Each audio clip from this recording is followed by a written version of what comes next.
20 a 21. La música me llueve. Conducción, Carlos Dopico. Producción, Julia Peraza. La música me llueve.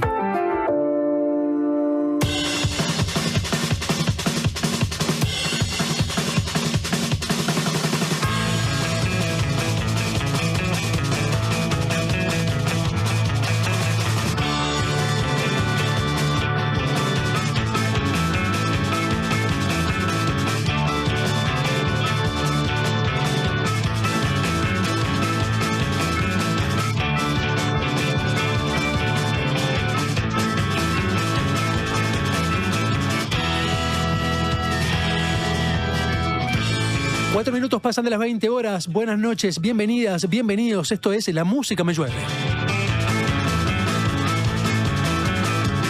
En los controles técnicos del sonido, las perillas, está puesta al aire. Ustedes pueden escuchar por la 97.9, por la 102.5, por la 90.9. Si están por Colonia, está el señor Alejandro Correa.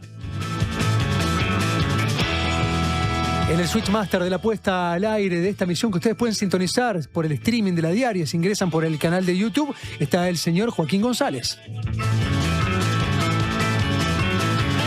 A su lado, Francisco Muso, la asistencia general de producción, y a su lado está también Julia Peraza en la producción general de este programa. Ya anda por aquí el invitado, nuestro entrevistado de esta primera parte de La Música Me Llueve, y si les parece a ustedes, si estamos en condiciones, los vamos a presentar.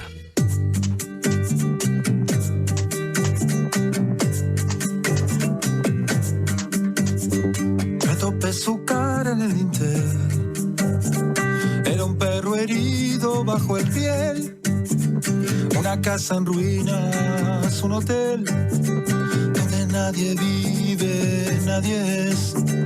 Lo encontré tirado en el umbral, la puerta decía soledad y la gente corriendo a trabajar. Eran pasos alejándose.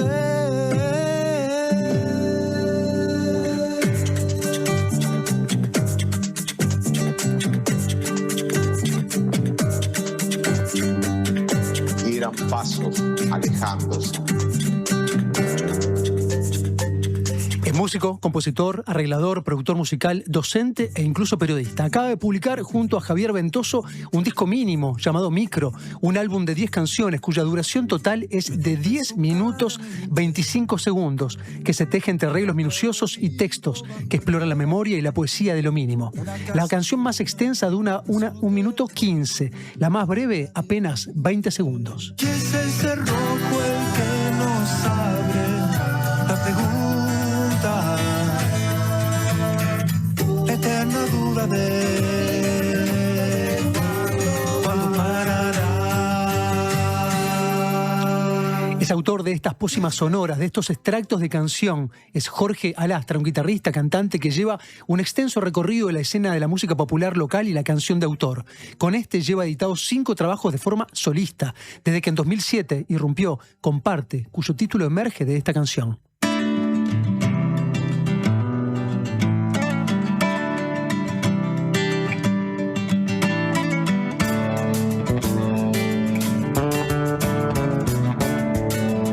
Paso por la música uruguaya puede rastrearse también por Malajunta, un dueto fundado en 2010 junto a Adriana Filgueiras, que se consolidó como trío con los aportes de Juan Rodríguez en violonchelo y acordeón, en el que reinterpretaron tangos y milongas entre clásicos del género y algunos también contemporáneos.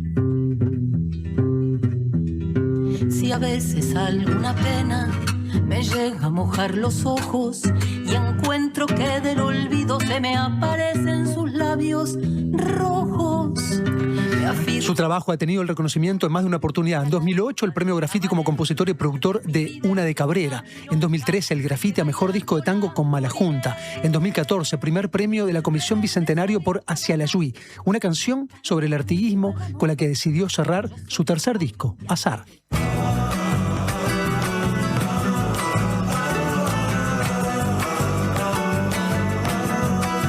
La redota es un eco que resuena en la bruma, una hilera de pueblo detrás de una estatura, no de bronce ni mármol, un hombre en la llanura, con la voz de nosotros, como un canto que dura. Es un placer para La Música Me Llueve recibir hoy a Jorge Alastra y este disco de bolsillo, repleto de lindas canciones. Pero antes de dar la bienvenida les presento Saga del Traidor, una cancioncita de 1 minuto 11.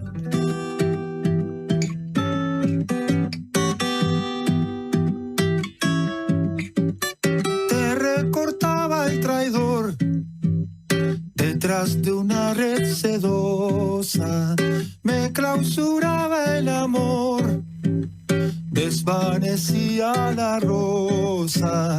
Te clausuraba el amor, desvanecía la rosa. Te clausuraba el amor, desvanecía la rosa.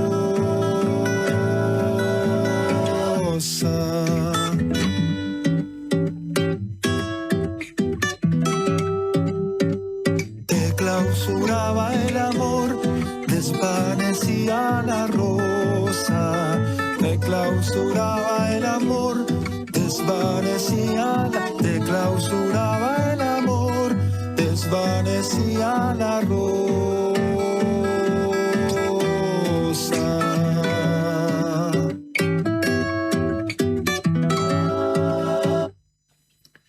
Buenas noches, bienvenido Jorge, un placer que estés acá. Muchas gracias, bueno, qué lindos recuerdos de canciones que me había olvidado. Es lo que tiene estos repasos, ¿no? Rápidos que uno se enfrenta a su propia obra, ¿no? Y a un recorrido que ya lleva mucho tiempo, además. Muchas gracias.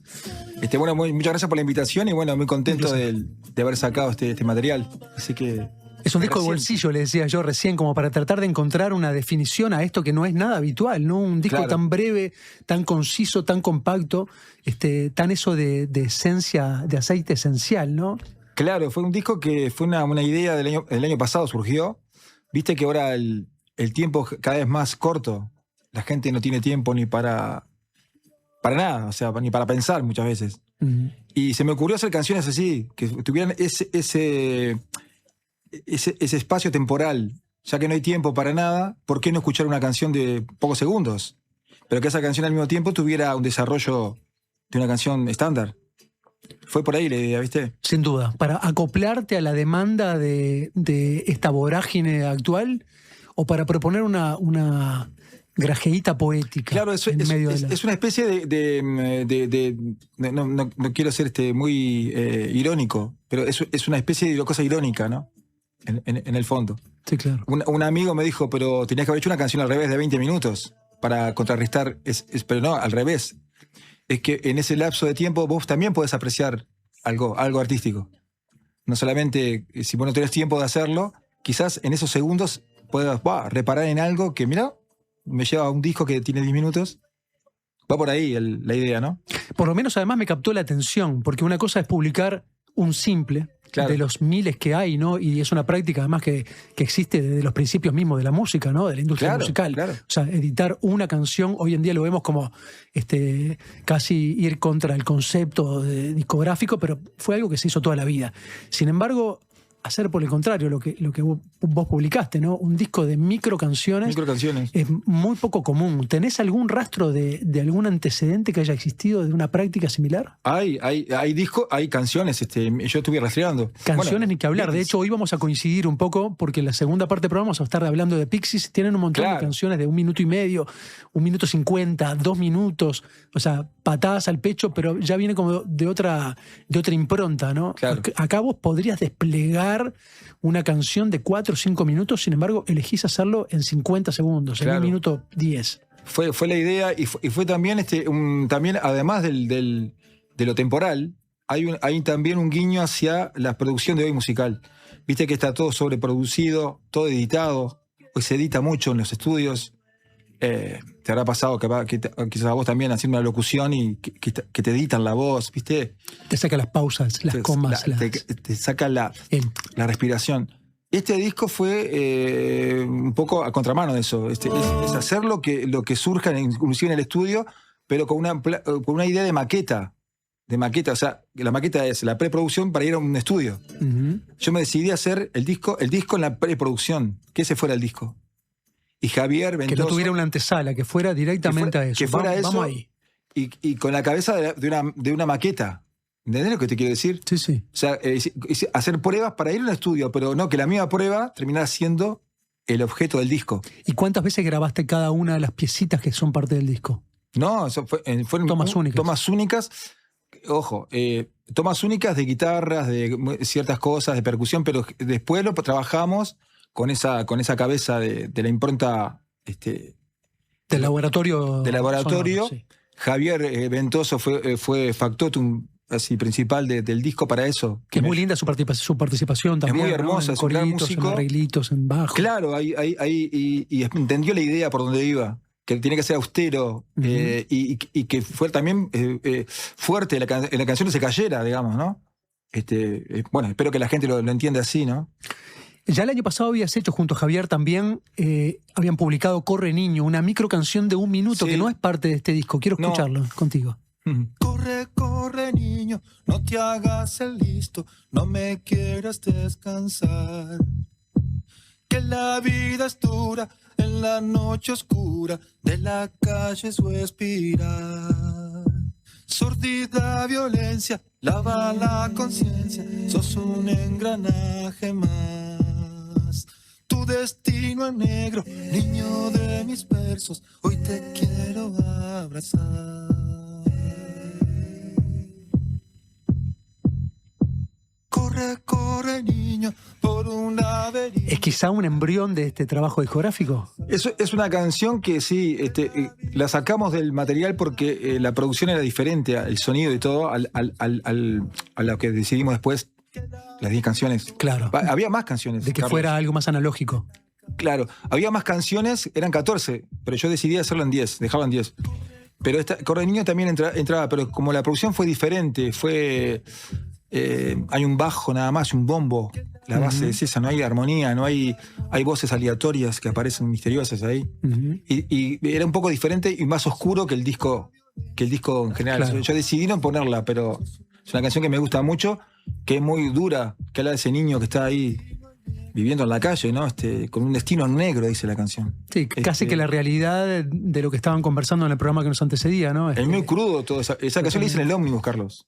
Estaba un tiempo de 5 y se me ocurrió, y cuando llegué al estudio la hicimos con Javier, le digo, mira, tengo una idea, hicimos la base y yo después terminé la letra y bueno... pero es una canción muy dura para mí porque eso lo vi por la ventanilla del ómnibus. ¿Ese suele ser tu insumo, tu material de composición? ¿Cuál? Mirar por la ventana, ver la realidad. Generalmente, bueno, todos los artistas, ¿no? Los escritores, los músicos, los cantautores, necesitamos insumos para, como decís vos, para hacer los textos, ¿no? Sí, pero se puede de repente ver películas, se puede leer literatura. Sí, claro. Se puede consumir otro tipo de cosas, pero aquel que va atento a la ventana, que va atento a su cotidiano, que va atento al afuera, que va atento a su contexto, ¿no? Todo ese material, todo lo que decís vos, a mí me gusta mucho la plástica, por ejemplo. Más que la música, te diría. Mirá. Y muchas veces cuadros me remiten a música. Es raro, ¿no? Más que un libro. Bueno, hablaste de plástica ahora y este trabajo está acompañado además por un montón de piecitas audiovisuales que son muy lindas, que es un trabajo que hizo Mauricio Martínez. Mauricio Rodríguez, perdón. Nuestro Mauricio amigo, Rodríguez, perdón. gran periodista cultural y Sin duda, escritor. sin duda. Un gran abrazo a Mauri también, que hace mucho rato que se dedica al arte plástica, ¿no? A pintar. Cierto. En este caso aplica como ese conocimiento, pero al arte digital, ¿no? Que acompaña en movimiento estas piecitas audiovisuales que refuerzan obviamente estas canciones, estas micro canciones que desarrollaste. Hay otra canción que encontré hurgando un poco tu repertorio, que no nos fallar, que es una pieza que desarrollaste junto con Gustavo Goldman. Trabajaron junto con un concepto de la pavana criolla, ¿no? Donde entrecruzan la música renacentista, pero también la música folclórica de acá. Y ahí Sí. hay un par de piezas bien breves, una de 1 minuto 38 y otra de 1 minuto 20. Se llama Fantasía Terza. Está compuesta por el laudista italiano Melchioro de Barberis. Es otra lógica, pero también es una piecita muy chiquita. Escúchenla.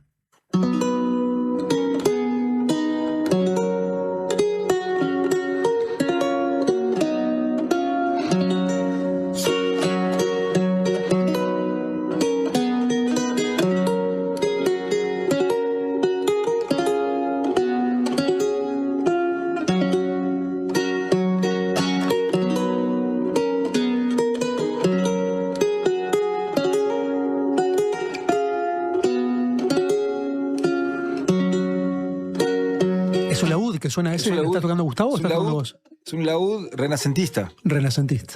Que es un poco diferente al barroco.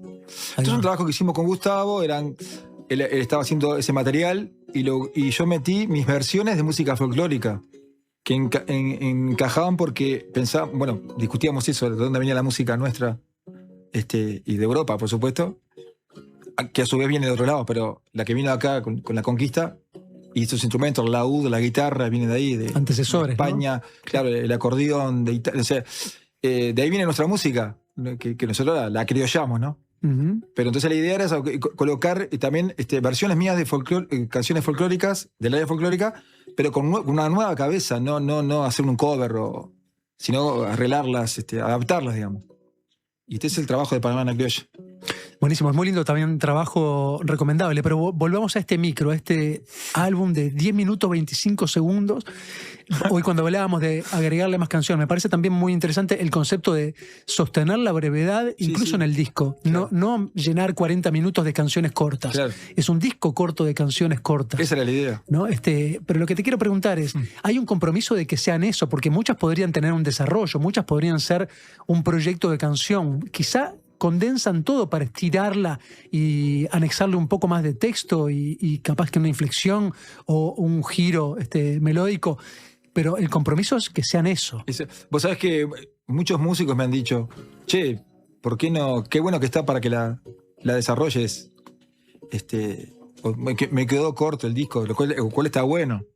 Pero la idea es esa, que esa canción viva en esos segundos, ¿no? Y resista a esos segundos. ¿Querés tocar alguna de ellas? Dale. Estamos con Jorge Alastra. Les cuento a quienes estén recién incorporando, a quienes no nos estén siguiendo por la transmisión de streaming y estén por la radio. Jorge Alastra, de larga data en la escena musical local, en la música popular, también en la canción de autor, que acaba de publicar un trabajo llamado Micro, 10 canciones, 10 minutos 25 segundos, piecitas de 50 segundos, de 1 minuto 10, de 1 minuto 11, y esta es una de ellas.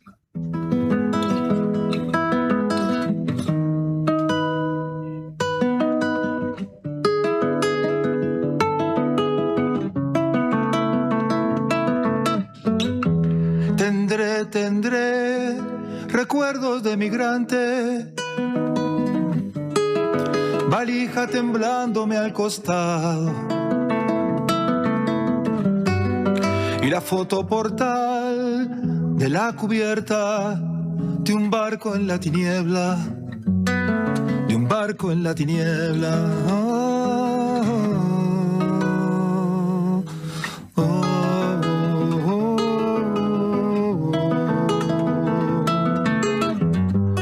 Foto portal de la silueta de un puerto en la tiniebla, de un puerto en la tiniebla.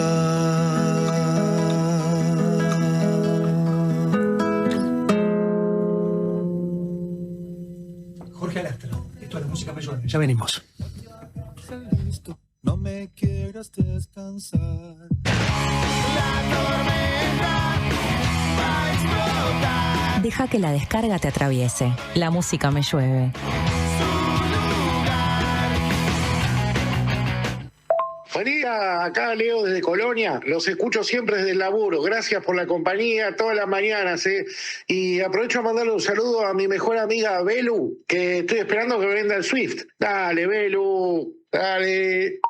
Cuando compras un Suzuki 0 kilómetro, los futuros compradores vienen incluidos. Lleva al tuyo vos también y asegurate la reventa. Visítanos en suzuki.com.uy o en cualquier concesionario del país. Suzuki te entiende.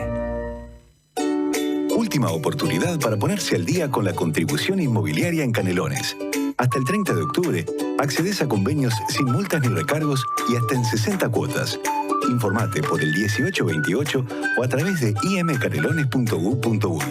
Nunca fue tan fácil ponerte al día. No pierdas esta última chance. Canelones, avanza con la gente.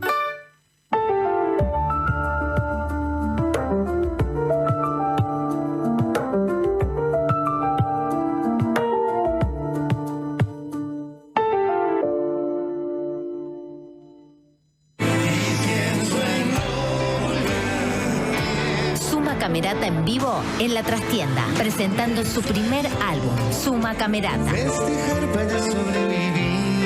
Por entradas agotadas, nueva función, domingo 2 de agosto, 21 horas. Suma Camerata en vivo en La Trastienda, localidades limitadas disponibles en Pass Line. Invita Bizarro. La salud visual es un derecho. En Óptica Guzmán te ofrecemos precios populares y productos de calidad. Tenemos descuentos para afiliados a todos los sindicatos. Seguinos en Guzmán Óptica. Visítanos en Colonia 1457 bis, casi Barrio Zamorín, en la parada del ómnibus. Óptica Guzmán. Vení a ver.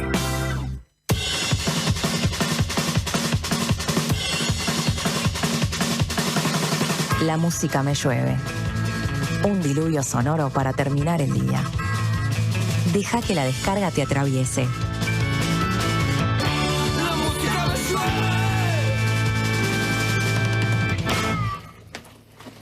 Situado frente al ventanal, pantalla gigante, donde el cine sonoro es comedia ligera, midiendo perfiles de los personajes, muriendo y mintiendo. Seguimos escuchando y conversando con Jorge Alastra. Hay algunos de los temas de tu segundo trabajo, de 3, ¿no? O el tercero es el que se llama 3. El tercero se llama 3, el segundo se llama Puente Aéreo. Me parecía raro que el segundo se llamara 3, pero dije, puede ser otro juego también irónico. No, el tercero, ahí va. No, me refiero a a 3, que publicaste en el 2005. Ese fue publicado en el 2012. 2012. En el 7 fue parte. Sí. En el 2009 fue Puente Aéreo. 2012, 3, que fue producido por Rodrigo Vicente, músico que está ahora en Argentina, excelente, claro. Uruguayo, que está allá, productor y magistral, arreglador, y bueno, él me hizo la producción. En ese disco hay algunas canciones que esbozan más una intención de banda, con arreglos instrumentales eléctricos. Hay una búsqueda sonora distinta al resto de tu repertorio, que es más criollo, si se quiere, ¿no? Hurgando en otros géneros. Y quería proponer escuchar Novelista, que es la canción justamente que seleccionaba. Viendo perfiles de los personajes, muriendo y mintiendo. Muriendo y mintiendo. Acechan las mesas detrás del cortado.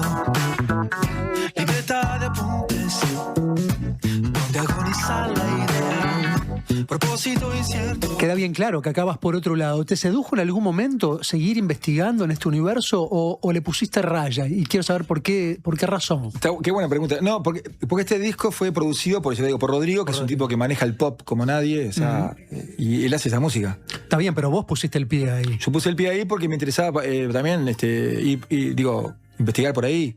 Pero mi música es más orgánica. Acá hay más banda, como si vos, y hay electrónica, y hay cosas que a mí me gustaron. Pero tu repertorio también aplicaba para ese lado. Aplicaba para ese lado, pero claro, es diferente a lo que yo en realidad hago. Esto fue una especie como de una etapa que yo quería ver cómo sonaba eso con Rodrigo. Pero no la volví a hacer, no porque no me gustó, sino porque yo hago otra música más orgánica, más de guitarra y sonidos más acústicos, digamos. Te entiendo perfecto. Y esta banda no me gustó lo que él hizo. Y ahí tocan músicos también en este tema, por ejemplo, toca el bajo Petruccelli, Patrick Petruccelli, que es un músico que ahora está en España, que es un músico, un productor impresionante, que grabó el bajo, y ese disco yo lo quiero mucho, pero claro, es un sonido más el de Rodrigo, más que el mío. No lo podrías tocar hoy en día. Hay canciones que sí toco de ese disco, sí. Pero no con esa sonoridad. No con esa sonoridad, ahí está. Son caminos que uno elige, ¿viste? Para probar, a ver, No, ni que hablar. Hay un montón de músicos que deciden quedarse en ese lugar, que es el que quieren trabajar, hurgar. Es como hoy le propones a Hugo Fatoruso, ¿no? Salir del universo del candombe. Y él ya dio tanta vuelta que él quiere ir ahí. O sea, él se encuentra ahí. Es el sonido que él quiere replicar y que quiere robustecer y que quiere seguir aprendiendo. Claro. Y si bien indaga en otro montón de universos, es donde él quiere estar hoy, ¿no? Pero ya anduvo por todo otro montón de lados. Hay otros que definitivamente no. Rada quiere hacer todo. Claro. Él quiere ir del candombe al funky, pasando por el rock and roll, y del jazz y no tiene un lugar donde refugiarse. Vos entendiste que es ahí y está hermoso. Sí. Vos circulás la chacarera, la milonga, el tango, los candombes, los zambas, las pavanas, como escuchábamos hoy, ¿no? Son parte de tu universo musical. ¿Qué lectura haces de toda la renovación contemporánea? Este nuevo abordaje tanto del candombe como de la milonga que ha tenido lugar en Montevideo y también en otros departamentos del Uruguay, ¿no? En Tacuarembó hablábamos hace un tiempo, ¿no? Esa reinvención de la milonga, ¿no? Esa milonga posmoderna que están transitando. ¿Qué ves de todo eso? No, es lo que tiene Uruguay, que nosotros tenemos una identidad, ¿viste? Que a veces se pasa de lado. Es muy fuerte esto que está pasando con el candombe.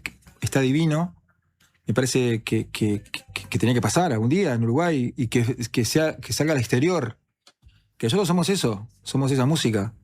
La negritud con lo criollo, lo indígena, que está ahí de soslayo, pero está en nosotros y todo eso. Y la milonga ahora está mezclada con la cumbia y digo, está buenísimo que suceda eso todavía con un pedido para ver qué sacamos de todo eso de provechoso. Porque acá hay músicos, por ejemplo, Jaime Ross, por ejemplo. Él hizo una síntesis de todo eso, fantástica. Falta un nuevo Jaime Ross, que haga todo, con todas estas nuevas herramientas y nuevos enfoques, haga una música así identitaria de Uruguay, ¿viste? Que es lo que yo siento, que falta. Esto está como en pañales todavía. Estas ideas que están fantásticas. Uh-huh. Para mí faltan como 20 años para que aparezca alguien con y aparezca un nuevo Jaime Ross, ¿entendés? Que fue el que unió todas esas. La música del interior, el candombe, la murga, nuestro latido, pues eso. No hay otro, no tenemos otro.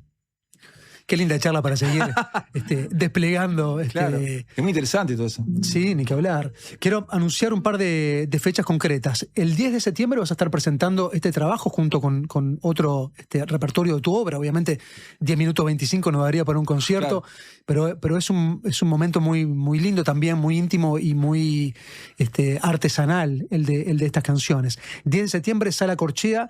Ahí vas a presentar Micro y vas a estar acompañado, como en este disco, por Javier Ventoso, que es este colaborador, que hace también parte de la producción, que hace arreglos corales, los Tremendo. bajos, soniditos y otros ajustes ahí. Y va a estar el Pelado Meneses, que ustedes lo escuchan en este Micro también, haciendo percusiones, sí, varias, no solamente de percusiones que tienen más que ver con el universo de la batería, sino también de lonjas y otros cacharritos que se escuchan por allí. Toco hace varios años con él, gran músico. Y bueno, va a haber algunos invitados, todavía no los tengo confirmados, pero va a haber. Así que va a estar linda esa fecha. Entonces, 10 de septiembre falta todavía, pero vayan agendándolo. 10 de septiembre, Sala Corchea, presentación oficial de Micro. Y este sábado 11, o sea, este próximo que es el 4, no, el siguiente que es el 11, vas a estar presentándote en el Palacete Beatriz, sí, que es un apartamento muy longevo, es uno de los apartamentos más viejos de esta zona de la Ciudad Vieja. Sí. Ahí te tienen que contactar por redes sociales, vos les pasás las coordenadas, porque es todo así sí, medio... Tienen que llamar a un teléfono o por Instagram, se comunica con Jorge Alastra ahí y yo les paso la dirección. Ahí va. No es una dirección pública, no es un espacio convencional, no, así que... Es un apartamento, una casa que tiene más de 100 años. Es fantástico el lugar, está así decorado y con los muebles de esa época, o sea, es increíble. Es un túnel del tiempo para escuchar música. Fantástico, y vamos a estar ahí yo voy a estar con la guitarra, así cantando y leyendo algunos textos que yo tengo. Buenísimo. Sobre músicos uruguayos, microcuentos, digamos. Buenísimo. Así que... Vayan con tiempo, de todas maneras. Sí. No se dejen engatusar con estas cosas cortitas. Vayan con tiempo, pásenla bien. Sábado 11, entonces, acá a la vuelta en la Ciudad Vieja, lo contactan por redes sociales. Jorge, ha sido un placer tenerte. Muchas gracias En esta conversa. Carlos, por favor. Nos vamos con una canción en vivo, ¿te parece? Dale. Vamos arriba, cuando quieras.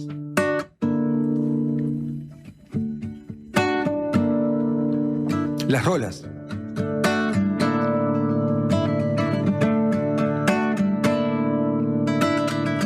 Pueden revivir, pueden despertar, pueden sacudir, pueden abrazar, pero todas tocan la nada y se van.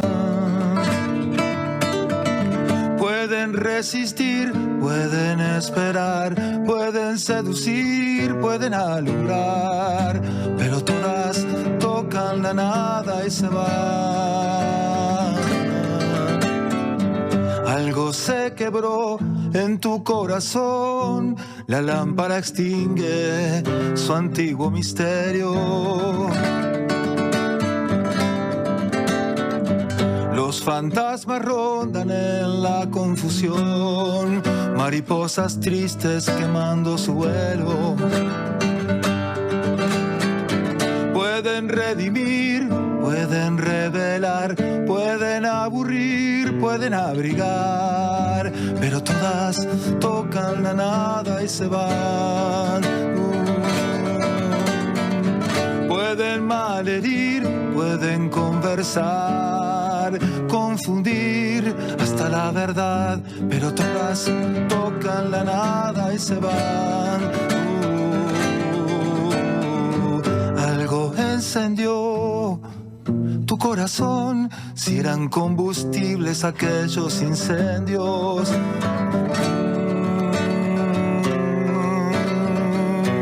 Las balas no rezan ni piden perdón, y la vida insiste aún sin remedio. Pueden revivir, pueden despertar, pueden sacudir, pueden abrazar, pero todas tocan la nada y se van. Pueden resistir, pueden esperar, seducir, pueden alumbrar, pero todas tocan la nada y se van. Pero todas tocan la nada y se van. Todas tocan la nada.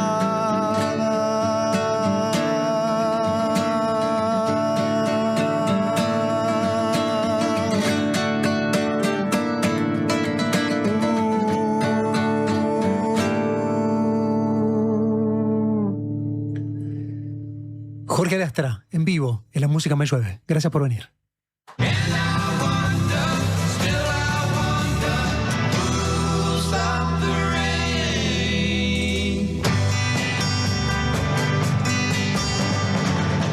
La Música Me Llueve, un diluvio sonoro para terminar el día.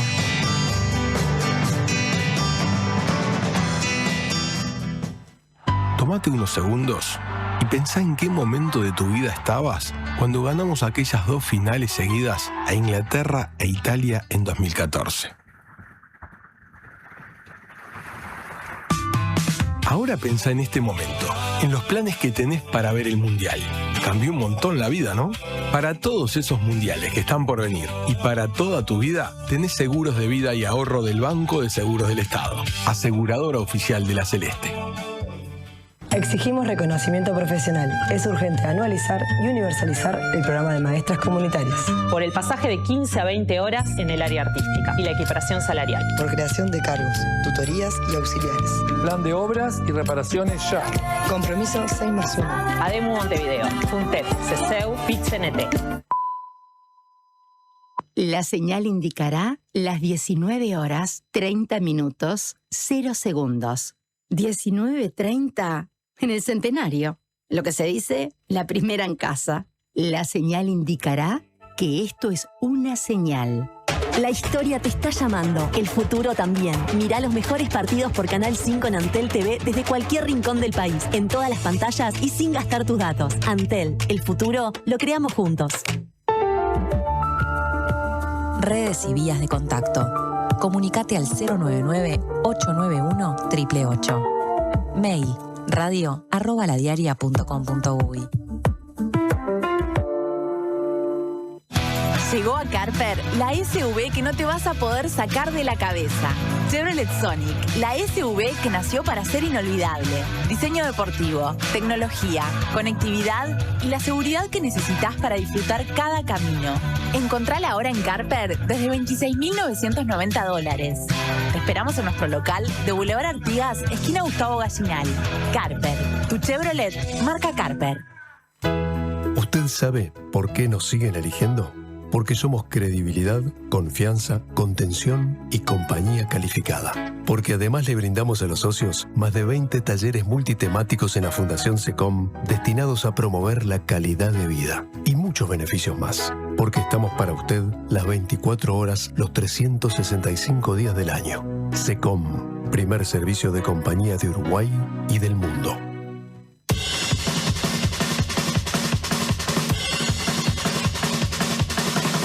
La música me llueve. Un diluvio sonoro para terminar el día. Deja que la descarga te atraviese.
Este año se cumplen 4 décadas de la fundación de esta banda. Es una banda fundacional, seminal para la explosión del grunge, pero es una banda que habitó y habita el rock alternativo, formada en 1986 en la ciudad de Boston, el estado de Boston, en Estados Unidos. Ha tenido un desarrollo enorme. Han venido un par de veces aquí a Uruguay, 2010, 2014, por ahí, 2011, 2014, por ahí. 2010, seguro. Un Pilsen Rock fue lo primero, me acuerdo, y después creo que... después fue un 2014 Rock o and Folk. 2015. Ahí va. Porque los vi las 2 veces. Con formaciones diferentes, con bajistas diferentes, ¿no? Sobre todo. Pero estamos hablando, obviamente, de Pixies, una banda que responde un poco también a la lógica que planteamos en esta lectura de canciones del día de hoy, porque son mayormente canciones muy breves, cortitas, al pecho. En este caso, una banda que ha impuesto de alguna manera esa oscilación, ¿no? Como ese juego casi de montaña rusa en sus propias canciones. Pero para hablar de Pixies es que está aquí en su columna Julia Peraza, así que bienvenida, buenas noches. Bueno, buenas noches, muchas gracias.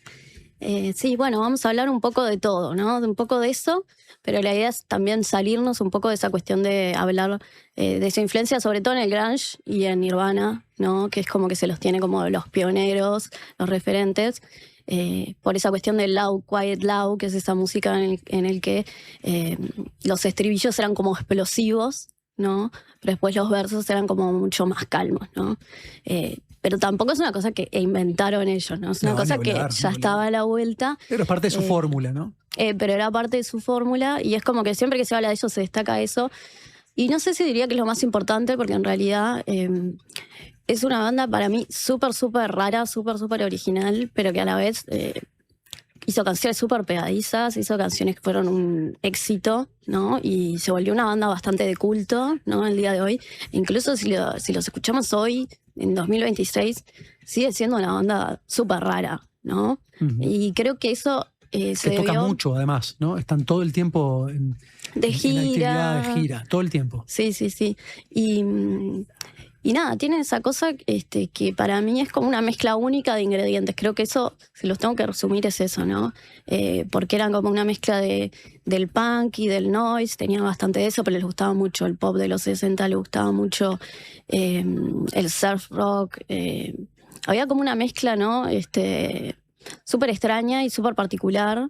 Y a nivel de las letras también, tenía unas letras súper raras, ¿no? El cantante Black Francis. Sí, sobre todo el universo que le inquieta, ¿no? Que lo ha manifestado en un montón de canciones, ¿no? Tenían como una cosa ahí, unos viajes con los ovnis, por un lado, con todos los extraterrestres, con la Biblia y todo lo bíblico. Hay pila de canciones con referencias bíblicas. Bueno, él cantaba casi que gritando, ¿no? Parecía como un predicador ahí, una persona desquiciada. pero a la vez tenías a Kim Deal, que era como para mí la que hacía el equilibrio, ¿no? Que era la bajista, que era una cuestión mucho más calma, tiene una voz que a veces parecía que cantaba, a veces parecía que hablaba, y tiene como una cosa como súper dulce en su voz, ¿no? Susurrante por momentos. Exacto, y creaba como un contraste único, ¿no? Y a su vez teníamos el baterista David Dobrin, que era como el que, para mí, dentro de todo ese caos que era Pixies, era como el que marcaba, ¿no?, el ritmo, y era como el que, ¿no?, el que vos seguías, digamos, en el medio de todo ese descontrol, ¿no? Y después tenías a Joey Santiago, que era la guitarra principal, ¿no? Y también era como que tenía como unos solos, pero eran muy cortitos, muy raros también. No era una cosa de que se quería lucir, no tenés unos solos súper largos, porque Y las hay canciones... pentatónicas ahí, no hay No. esa búsqueda progresiva, no le interesa eso. No, para nada, pero a la vez para mí es un gran guitarrista y es parte esencial de lo que fue Pixies. Entonces, bueno, como me parece llamativo, ¿no?, esa cuestión de casualidad que tiene un poco Pixies, ¿no?, de cómo se mezclaron intereses muy diferentes, obsesiones muy diferentes, ¿no? El folk fue otra obsesión también para Black Francis, por ejemplo. Y cómo a partir de eso, bueno, crearon una fórmula única, ¿no? Incluso eso se ve cuando ellos convocaron a Kim Deal, ¿no? Joey Santiago y Black Francis ya se conocían de la universidad, fueron los primeros, y después armaron como un llamado ahí, no sé, colgaron un póster, ¿no? De Como se hacía antes. se busca bajista. Antes se ponía el aviso en el diario, se Exacto. ponía un par de afiches en la ciudad. Estaban en esa entonces, no estamos hablando del año 86, y decían que le tiene que gustar Peter, Paul and Mary, que es una banda como de folk, llamémosle así clásico, ahí se ve como su costado folk, y Husker Du, que es una banda de hardcore que a mí me encanta, y también los quiero destacar porque me parece que Husker Du también fue una influencia súper grande en Nirvana, y ellos para mí fueron, no diría lo mismo que los inventaron, pero la cuestión de las melodías agradables, ¿no?, o medio pop, con una pared de ruido gigante, eso es muy de... esa fórmula también es muy de Husker Du, y bueno, y ellos como que lo tenían como referentes, y creo que se nota, creo que como que ese universo que ya había creado Husker Du, ellos como que lo ampliaron, lo llevaron a otro lado, tenían esas letras totalmente surrealistas, ¿no? No, y más allá de lo que confiesan, hay otro universo del rock que ya había existido previamente, ¿no? O sea, Claro. ya había un montón de expresiones. No es una banda tan vieja, ¿no? Es una banda de mediados de los 80. Exacto. Por tanto, ya había pasado mucha agua debajo del puente, ¿no? Quizá la asociación más directa con el universo del grunge, además de lo que uno puede suponer de la sonoridad, es la manifestación confesa en más de una oportunidad del propio Kurt Cobain, sí, ¿no? sí. Diciendo que Smell Like Teen Spirit, por ejemplo, la compuso directamente pensando en el sonido de Pixies, Sí, ¿no? sí, él dice, yo quería robarle a los Pixies, Claro. básicamente, al Surfer Rosa, que es el álbum de ellos, como que capaz que el más exitoso, llamémosle, y sí, lo admite, pero también, viste que, no me quiero ir por las ramas, pero él hablaba de, no sé, siempre fue como muy generoso con sus referentes para mí, Kurt Cobain, y hablaba también de Wipers, habló de los Meat Puppets, hizo tema de los Meat Puppets, de Husker Du también. Era como, no como que él siempre como hablaba de, bueno, de Beat Happening, un montón de bandas que él tiene como referente, y creo que Nirvana es bien una mezcla de todo eso, porque en realidad la escuchás, y creo que porque Pixies era una banda tan única, tan rara y tan como una conjunción de pequeñas cositas, que era medio inimitable. Para mí es una banda que es inimitable, ¿no? Ellos como que tomaron sobre todo el rock alternativo, esa cuestión más del loud, quiet, loud, pero hay un montón de cosas que son muy de Pixies y que para mí nadie las ha hecho como Pixies. Así que bueno, escuchemos un poquito más.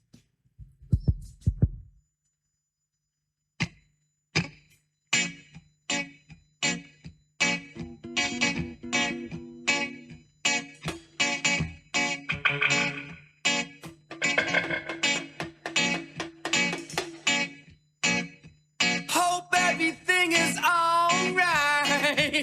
Hope everything is alright.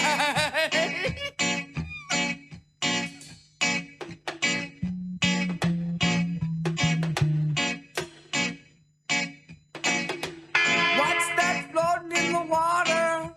Oh, Neptune's only daughter.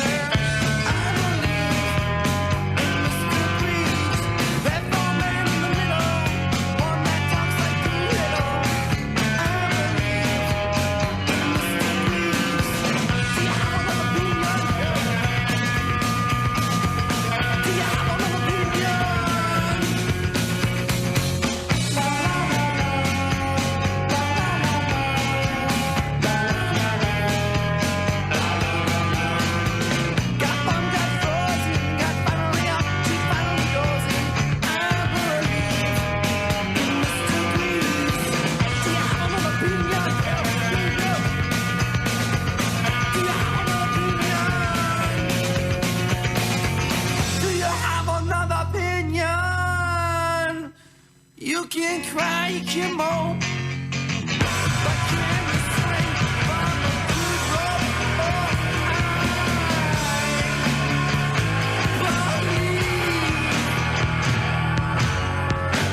And Mr. Green, how bad you think is alright? How bad you think is alright? Mr. Greaves, estos son los Pixies sonando y tiene básicamente todos los aditivos que hemos ido comentando, ¿no? Toda la oscilación, la brevedad de la canción, los gritos de Black Francis. 2 minutos 6 dura esta canción, ¿no? Y es parte de su debut del 89, ¿no? El Doolittle. Sí, en realidad tuvieron Un EP previo. Tuvieron el EP que es Come On Pilgrim, después fue el Surfer Rosa y después fue el Doolittle, que fue en el 89. Ahí va. Sí, creo que la usé como ejemplo sobre todo para hablar de eso, de su música, de su sonido, ¿no? Y para mí, como ese equilibrio que lograban Kim Deal y Black Francis es como perfecta, así, ¿no? Y bueno, acá se ve como también Black Francis cantando como un desaforado, ¿no? Se ven las imágenes súper raras, ¿no? Habla es como una canción medio ecologista, llamémosle, pero tiene referencias medio a distintas mitologías, que es bien... La muerte exacto. sobrevuela por ahí, ¿no? Claro, sí, habla de la hija de Neptuno, y eso es como todas unas referencias ahí rarísimas que estaban en la cabeza, ¿no? de este tipo. Y bueno, y a su vez, musicalmente estaba ese contraste con Kim Deal, que era una cosa como súper cálida, ¿no? Y después a ese conjunto, ¿no? Que también tenía Joey Santiago haciendo unos ruidos rarísimos, se sumó Steve Albini, ¿no? Que fue el que los produjo en el Surfer Rosa, que también él dice que no era muy fan de ellos y de su sonido, como que decía que capaz que no sabían tocar tanto, pero a la vez eso fue lo que se los hizo que buscaran por otro lado, ¿no? Como que si no estás tan acostumbrado, como que empezás a buscar alternativas, ¿no? Si lo tuyo no es el ser súper virtuoso, llamémosle, ¿no? Pero en realidad, explotar otros costados. Me acuerdo, ese disco, por ejemplo, tiene grabaciones está grabado en un espacio como entre casa también, y hay momentos de toma de voz adentro del baño, y es algo que hicieron los Buenos Muchachos también, que de hecho fue la banda que los teloneó en el 2010, ¿no? Sí. Los Buenos Muchachos, el Amanecer Búho, hacen también un montón de experimentaciones, usan muchísimo el espacio del baño para grabar voces, para grabar baterías también. Sí, bueno, ellos son muy fans. Bueno, han hecho Isla de Encanta, la han tocado. Yo me acuerdo de haber ido a shows de ellos que tocaban Isla de Encanta.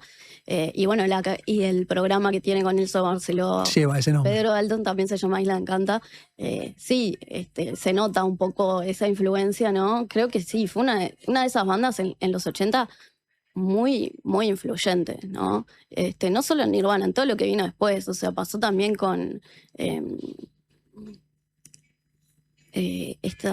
Radiohead, por ejemplo, es una banda que también ha reconocido que básicamente los quería robar, ¿no? Sobre todo en su época como más guitarrera, ¿no? DJ Harvey los ha mencionado. Sí, claro. Bueno, David Bowie siempre habló maravillas de ellos. Payment es otra banda que también tuvo su influencia, ¿no? O sea que no solo fue al grunge, sino también como al rock alternativo de los 90, ¿no? Y hasta después. Fue una banda súper influyente, ¿no? Y eso, ellos sacaron ese primer EP que fue como... No tuvo mucha trascendencia.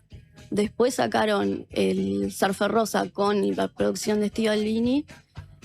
Y después el Doolittle. Y ahí fue medio que la entraron a pegar. También tuvieron la canción Gigantic, que es como una canción que tiene mucho protagonismo de Kim Deal.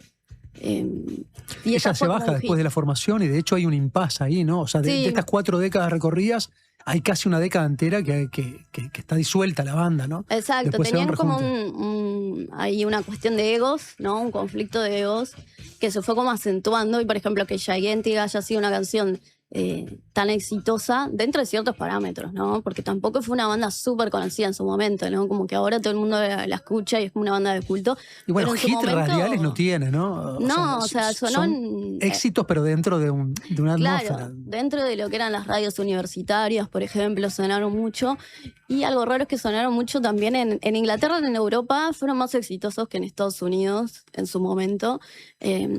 Pero tuvieron ese primer EP no tan exitoso, después el Surfer Rosa, que metieron algunos hits, y después el Doolittle, que es para mí su mejor álbum, Y bueno, ahí sí como que empezaron a trascender un poco, ¿no? Pero nunca fue una banda que dijeras, súper exitosa, ¿no? No, de hecho, él cuando vino a Uruguay, uno de los comentarios que tenía de la producción era que obviamente se sorprendía de la cantidad de seguidores que había acá, ¿no? Claro. Casi que lo mismo que le pasaba a los distintos proyectos del rock español que han llegado a Uruguay y no comprenden cómo su música se conoce tanto y cómo habían trascendido e influido tanto. A Pixies le pasaba igual, ¿no? Porque obviamente de aquel lugar en el mundo uno pierde perspectiva de hasta dónde está llegando su música, sobre todo en periodos donde no había una respuesta tan inmediata como hoy de redes sociales y plataformas. En aquel momento emitías una canción y no sabías hasta dónde llegaba, ¿no? Bueno, había muchos fanáticos acá. No digo que llenaron teatro de verano, pero metieron 2 buenas plateas de teatro de verano. Sí. Yo incluso la primera vez que lo fui a ver estaba más atrás, digamos, y estaba llenísimo. Estaba tratando de recordar quién fue la bajista que vino. Kim Shatak fue la que vino, no. Fue Paz Lechanty. La Argentina, esa vino fue seguro. Paz. Y la antes primera. Y antes fue con Kim, la primera vez. ¿La primera fue con Kim? Sí. Ahí va. ¿Ella estaba todavía en ese momento? Sí, porque como que se reunieron en un momento, después giraron, hicieron pilo de toques, no sé qué, pero cuando ellos se quisieron meter a grabar un material nuevo, ahí Kim dijo que no le interesaba, que no quería formar parte de eso, y se fue. Y después de eso no se hablaron nunca más. Y ahí fue como que empezaron a... O sea que la primera vez tuvimos formación originaria, ¿sí? Formación total de los Pixies en Uruguay. Y después vino, que se nota un poco esa diferencia, ¿no? Yo soy muy fan de Kim, me gusta lo que hace. Ella después formó The Breeders, ¿no? Claro. Que es una banda que me encanta. Y se nota un poco esa diferencia, ¿no? En las voces, no sé, para mí ella traía algo muy personal, si bien siempre el compositor principal fue Brad Francis, y como que cuando ella se quiso meter un poco más, ahí fue como que la dejó medio de lado y ella empezó como a formar este proyecto paralelo, que también les fue bastante bien en algunos momentos, ¿no? Tuvo Divine Hammer, fue una canción que fue exitosa. Cannonball fue otra canción exitosa. Sí, no tengo idea de la interna, pero capaz que sus composiciones iban por otro lado. De hecho, son las que habitan mayormente su carrera, ¿no? Sí, pero para mí tiene una también cosa. Se abrió en 2024, por ahí. No es la bajista actual. No, ellos medio que la sacaron, no se sabe bien por qué. Sí, y después fue como varias veces como cambiando, pero sí, cuando vino acá la segunda vez fue con Paz Lechanty, me acuerdo. Y para mí no fue lo mismo, o sea, me gustó mucho más la primera vez, pero también fue porque yo recién los había conocido. Bueno, pero respondía además a esa voz que tenés asociada a esos primeros trabajos, claramente, que fueron los más influyentes, ¿no? Paz Lechanty, estamos haciendo referencia a ella, es la bajista argentina, creo que de Mar del Plata. Marplatense. Que los acompañó durante un buen tiempo en este tramo final de la banda, ¿no? Hasta el 24, para abrirse una carrera en solitario. Hay más canciones, ¿no? Sí, vamos a escuchar un poco más. Acá quería hablar un poco destacando el sonido, ¿no? Y esa cuestión media de que toman cosas del, ¿no? De ser rock, de lo que sea, del folk. Pero no suena como un collage, ¿no? Bueno, arranca con un reggae esta canción, ¿no? Bueno, tiene una cosa media así. Bueno, por eso, tenían como esas mezclas rarísimas, pero que a la vez funcionaban. Pero funcionaban para mí solo en ese universo Pixies súper único y súper casual. Yo creo que el azar tuvo mucho que ver en que Pixies haya sido quien fue. Pero bueno, ahora escuchamos un poco más y vamos por las letras, que también tienen su particularidad.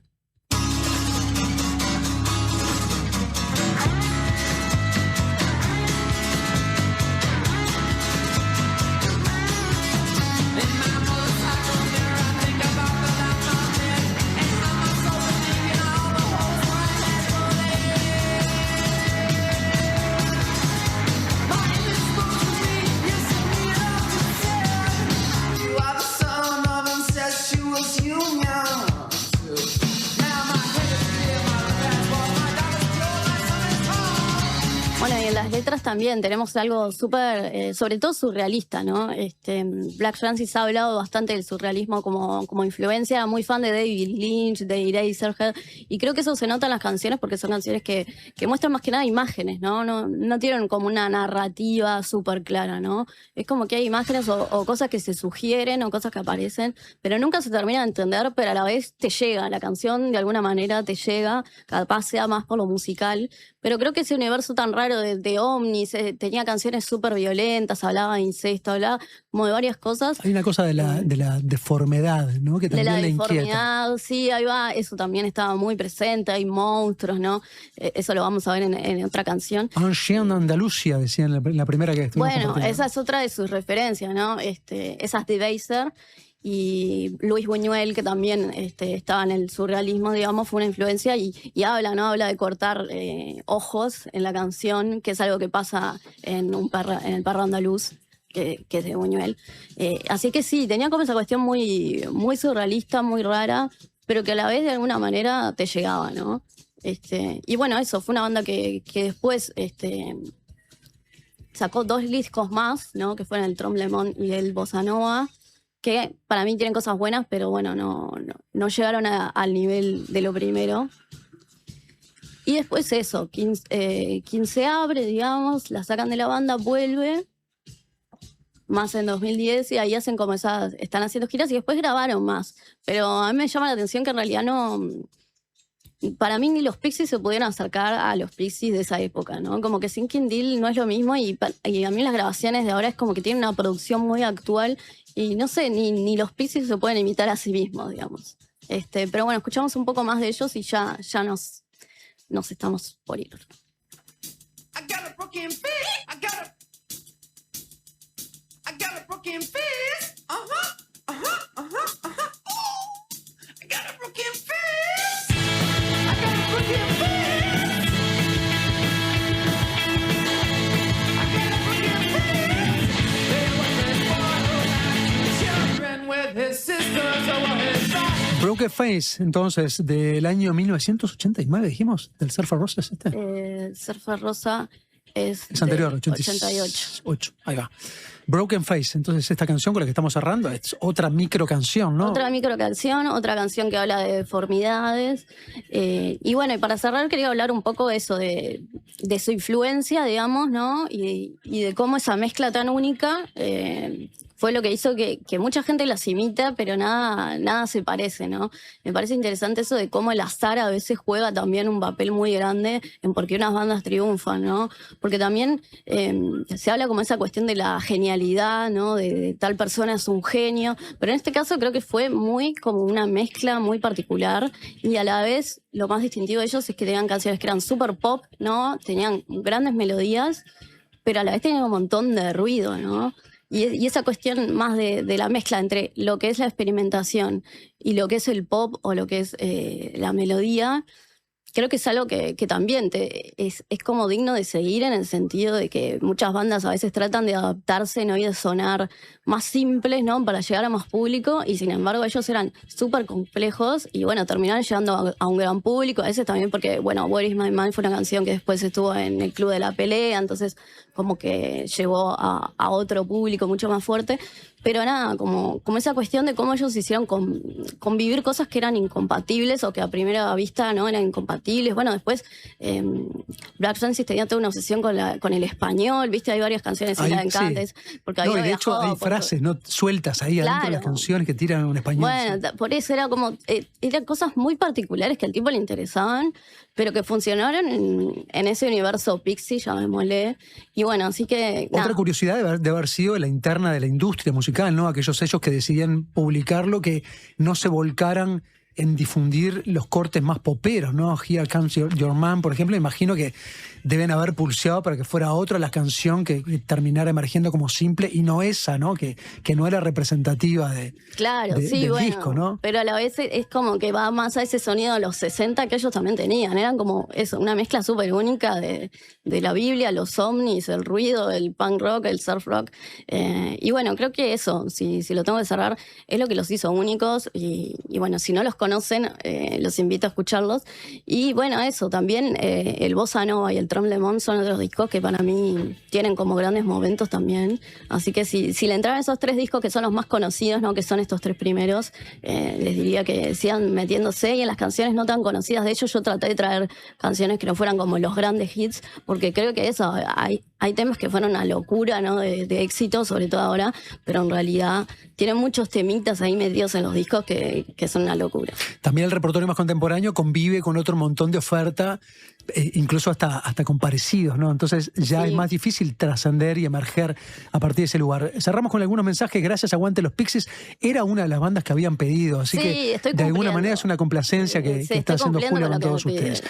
Otro mensaje por acá. Qué grande Julia, tremendo lo que sabe de música. Abrazo, Francisco. Gran influencia para los buenos muchachos y para Nirvana.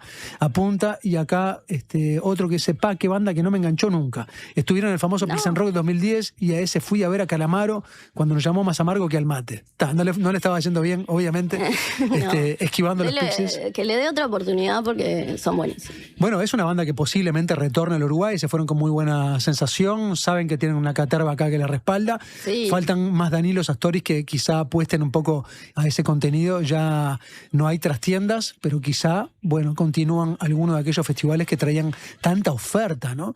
De bandas de este tipo, ¿no? Se extraña, pero sí, además eso, para mí estuvieron re buenos los dos toques y lo re disfruté. Conocí a Francis porque después lo vi en la ronda, porque era la época que iban a la ronda después, entonces los ibas a perseguir ahí. No tenemos al Tusi de Mateis, pero él debe tener algún cuento, se debe haber llevado algún cuento. El Tusi estaba, íntimo, por ejemplo, obviamente. Sin duda, sin duda. Bueno, gracias por la columna de hoy, cerramos el programa, ya es casi mañana, nos reencontramos mañana saben que es jornada también de puesta de agenda de espectáculos para el próximo fin de semana. Mañana viene también Nacho Martínez, así que nos reencontramos mañana aquí en La Música Me Llueve.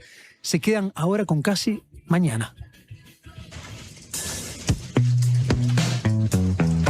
La tormenta parece detenerse, el diluvio amainó. Mañana será otro día para buscar refugio en las canciones. Desde las 20 horas, La Música Me Llueve. Ya ves, otra vez, por eso es que